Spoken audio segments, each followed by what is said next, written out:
I'm at the Cornerstone training grounds this morning with Josh, and this is a super exciting time of year for guys like you and me that are from the Southeast. Like, I don't know about you, but I sit here and watch all my friends that live in, upper part of the West and in the Dakotas that have already gotten to get into their waterfowl hunting, and we're just sitting down here in the South, just, it's not here yet, but it's November. It's time to start thinking about it finally. And I've been wanting to do this for a while, get up with you, train the dogs a little bit, scout. We're actually gonna plan a hunt out. So right now, I feel like my dog that saw the water when we pulled up down here, and he's shaking, wanting to get ready. So I say we get the dogs out, train a little bit, and then let's scout around and plan a hunt. Let's do it. I'm looking forward to it.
Mark.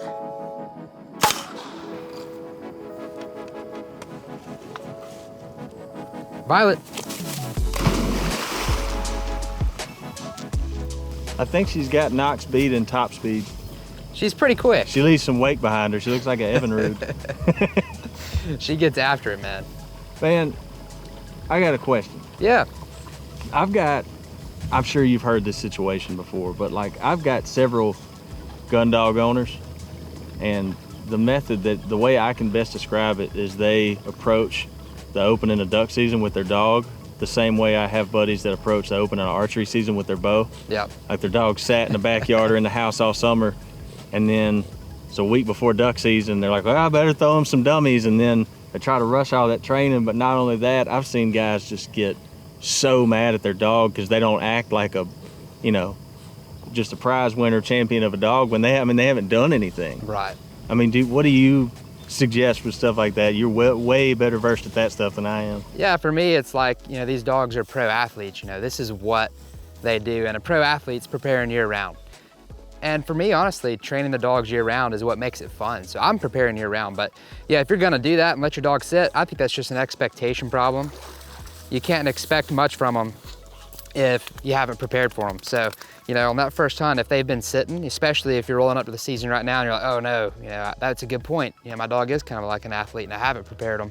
Yeah, and maybe just change your expectations or just get out and start training, right now. That's the main thing, is just take your time, get your dog in shape. That's a big part of it, but also make sure, even if you're doing some simple stuff like obedience, a lot of times early season anyways, we're not busting up the ducks like we should be.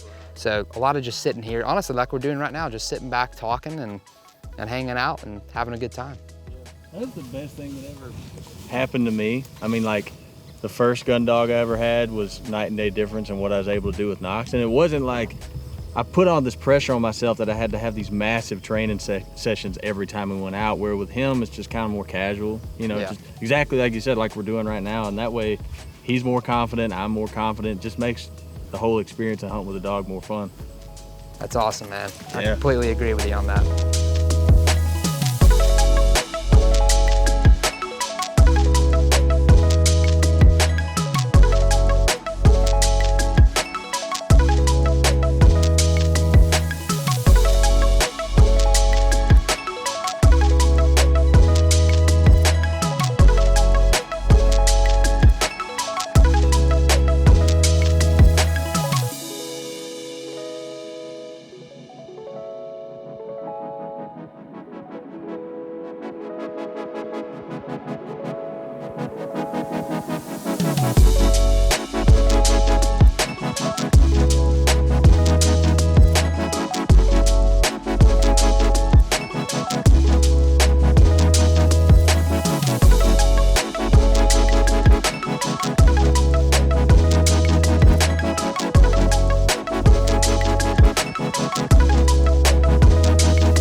All right, load up. Good dog, good baby girl. Yes, ma'am. Good dog. Kennel? Josh, Yes, sir. you know how complicated of a task it can be to schedule a waterfowl hunt down here strictly off the date. Yeah, Because we all know how the weather is down here. it's tough. It's pretty much tough everywhere we've been. Even I hate setting the dates out in advance, although you just have to do it because you gotta put it on the schedule. But yeah, there's times where we've had those dates in and the weather's horrible. We still kill ducks though. Well, then I have folks that are like, well, January's good down there, right? I'm like, sometimes, and then sometimes it's 60 degrees in January, and then you don't know what the deal is. But what I can say is, like, I'll get on this and I'll see, like, I'm right here is an NWR that I used to hunt when I was in college, and we would go to the library and print off.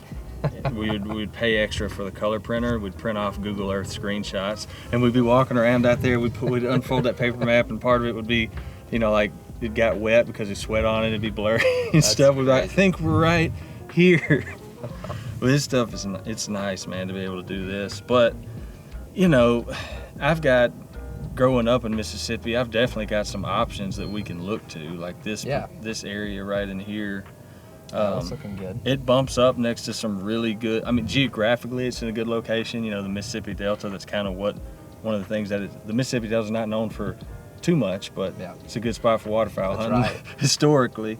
But we typically try to, like, I don't know, I mean, this spot has a lot of like moist soil impoundments, and then there's a pretty good sized NWR right there with a lot of like water that's there all year long. Yeah. So it holds birds all throughout the season. It'll hold birds in the early part of the season because it'll have some birds that are just kind of resident birds that live there, you know.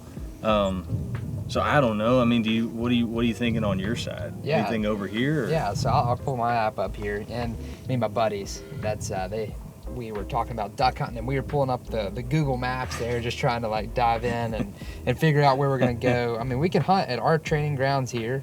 We actually saw some geese this morning. We've got a couple of groups of geese.